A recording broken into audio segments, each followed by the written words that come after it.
Well, much to discuss. Let's get to our panel here in the studio. Celeste Drake is a foreign trade specialist for the AFL-CIO, the largest federation of unions in the United States.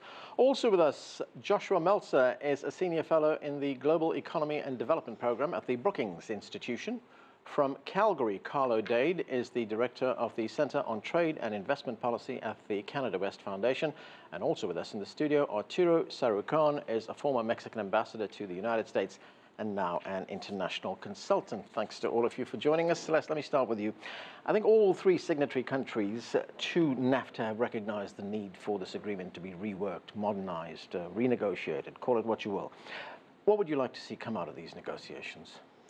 We'd like to see a fundamental change in the balance of the rules so that they aren't written so that the benefits go strictly to the largest global corporations and the wealthy elites, but there are rules that provide additional incentives to make sure that workers can join together on the job and negotiate for better wages and working conditions, that there aren't rules that try to hit a race to the bottom in environmental standards and food safety standards and banking regulation, but that it's turned around so that the three countries are working together and cooperating for the highest standards, the highest outcomes, where all of us are growing a middle class that can then buy more goods from the three countries. Very early, but are you hopeful some of this will come through? We think it's possible, and we're working towards it. The three countries are not starting from similar positions, and you heard a little bit of that in your opening section. While trade deficits are not the only measure of the success of a trade agreement, they are important, but we need to get past that simple figure and really look at the structure of the rules, and can the three countries get creative with getting rid of, for instance, ISDS, which is private courts for foreign investors, and can they get creative with ways to defend worker rights and to raise wages across the continent? Josh, let's look at NAFTA right now. It's reshaped the North American trade situation. Our regional trade increased from $290 billion in 1993 to more than $1 trillion in 2016, and all member countries reap benefits from this. 14 million US jobs depend on NAFTA, on trade with Canada and Mexico, and there's $1 billion worth of commerce that crosses the north and south borders of the United States daily. Given all that, does it need to be changed? NAFTA was negotiated in the early 90s, finalised in 1994, so it's certainly an agreement which can be updated. The economy in the United States, Canada and Mexico have all changed in considerable ways since then, and if we recall, if we go back to the 2007-2008 presidential campaign, candidate Obama and then President Obama, very much pushed for an updating of NAFTA, and this occurred in the context of the Trans-Pacific Partnership Agreement, which was actually commenced under the previous President Bush and then continued and finalised under President Obama, in which Canada and Mexico joined, and there was essentially an updated NAFTA. We recall that on President Trump's first day in office, he withdrew the United States from the Trans-Pacific Partnership, so we sort of were back to square one. We actually had an updated NAFTA in many respects, and we are now doing this all over again. I mean, to some extent, if you look at sort of the negotiating objectives that the USTR has put out for NAFTA, very much mirror what was already done in the TPP context, and I think everyone understands that probably what we will see at the end of the day is a lot of what was already in the TPP, but there were always room for improvements, and hopefully that's what we'll see going forward. Ambassador, President Trump is convinced that the United States got the raw deal in NAFTA. Let's take a listen to what he had to say. The fact is, NAFTA, whether it's Mexico or Canada, is a disaster for our country. It's a disaster. It's a trading disaster. And during those campaign addresses, when he was campaigning to become president of the United States, he brought this up over and over again. Mexico was singled out. He said Mexico was taking away American jobs, taking away American industries. What did you make of that? Well, certainly Mexico was used as a political piñata in the campaign for reasons that some of them have to do with trade, but many others have nothing to do with trade or trade deficits. The problem all along, I think, with the president has been, A, that he has this mercantilist obsession with trade deficits. The trade deficit with Mexico is a red herring, to put it very bluntly. Yes, the U.S. today has a trade deficit with Mexico, but that trade deficit is 8%, represents 8% of the total U.S. trade deficit with the rest of the world. The second issue is that hard data and facts seem to not stick to the president. He's sort of Teflon coated to hard data and facts, and the reality is that thanks to NAFTA, Mexico is the #2 largest purchaser of US goods after Canada. To put it in context for a global audience, Mexico today buys more US goods than all of Latin America and the Caribbean combined, or in an Asian context, buys more US goods than China and Japan combined. In a European context, buys, if we now sort of decide that Britain is out of the European Union, it buys more goods than all of the European Union together. Or in sort of the new geopolitics of trade, we buy more US goods than the 4 BRIC countries, Brazil, Russia, India, and China put together.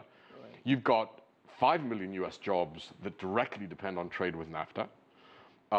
We export $1.4 billion a day of goods.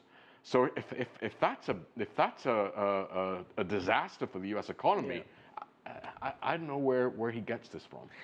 So that means that it's going to be really tough negotiations if President Trump is going to come away with what he thinks are going to be big wins from these negotiations. I think there are positive outcomes from today's kickoff, in the sense that there were no major surprises or an ambush of new issues that we had not seen or heard of. But the problem is that I think that this slash and burn approach to trade and to NAFTA has not completely dissipated, despite right. the fact that Secretary Ross and USTR Lighthizer have said in the preceding weeks that the mantra of the US administration is to do no harm to this edifice that right. has created important economic synergies for North America. Okay, let's bring in Carlo Dade. He's in Calgary in Canada. And Carlo, the Canadian Foreign Minister was very upbeat on the eve of these talks. She says she's received a great deal of support from Canadian business, from Canadian industry, a lot of suggestions from Canadian people on what they would like to see. What would Canada like to see come out of this agreement? Well, I think in terms of the agreement, but in terms of the negotiations, I think one thing that all of us would like to see is a bit less of the public theatrics. We tend to get lost in the latest tweet or the latest comment. And it's important to take a step back and take a deep breath and realize that there's a structure, there are professionals negotiating, the huge role of Congress to temper the administration. So that's one reason I think the Canadians and the Mexicans were perhaps a bit calmer in the discussions. For Canada, there are certain elements of the agreement that we would like to see updated. Trade and services, huge issue for us, but more for the Americans. In Calgary, it's not just oil flowing down to the U.S., it's workers in the energy sector. So the Petroleum Services Association and its members are deeply concerned about maintaining the openness of the ability to work in the U.S., but we would also like to see an expansion of the categories in NAFTA for visas and for having people move into the U.S. and for oil and gas into Mexico to be able to work on contracts. Agriculture, we need to make sure that trade and agriculture goods, things that are produced and processed. We remove irritants. Canada, Mexico, the U.S. are each other's biggest market.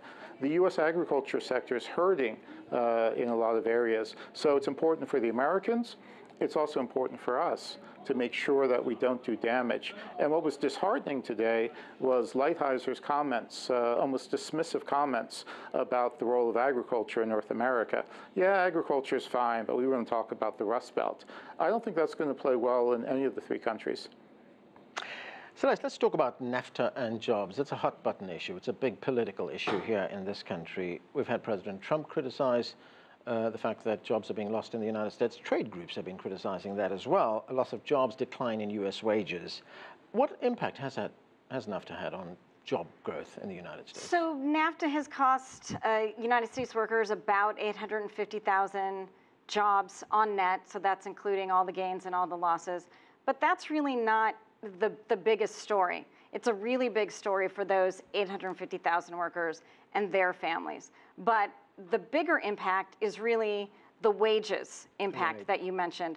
And bad trade policies, not just NAFTA, but the whole spectrum of U.S. trade policy, really cost average American workers, those without bachelor's degrees, $2,000 a year in income. And you can see how it happens. When the rules set up the game to provide extra incentives for companies to invest overseas and special legal rights, and then they can go to their workers and either say, we're going to move jobs to Mexico where we know we can exploit workers and there aren't any unions and we can abuse the environment, or they can just threaten to and say, guess what, if you all take a pay cut, if you give up your pension rights, if you give up your seniority rights, if you do these things, if you don't vote for a union, then we'll keep jobs here. And it's a real tool to play this arbitrage. So when President Trump has said, American workers have gotten the shaft, but Mexican workers are doing great, that's not actually what's happening.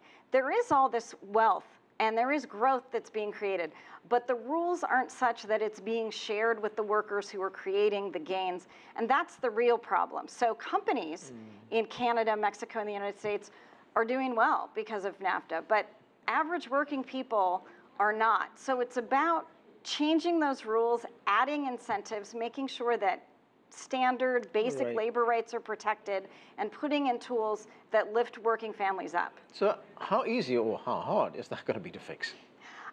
It's going to be difficult, but it starts with a few things. One, we think improving rules of origin, particularly on autos, which was mentioned. The U.S. has lost about 300,000 auto jobs since NAFTA. Canada, a similar amount.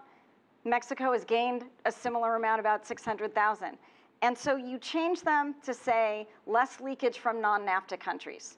So that provides an incentive to invest across North America. You couple that with strong labor rules that are going to be enforced. For 25 years, we've had a labor side agreement under NAFTA, which was supposed to protect worker rights, but workers are still regularly fired for trying to join a union, paid substandard wages where they can't pay their rent and feed their families and send their children to school.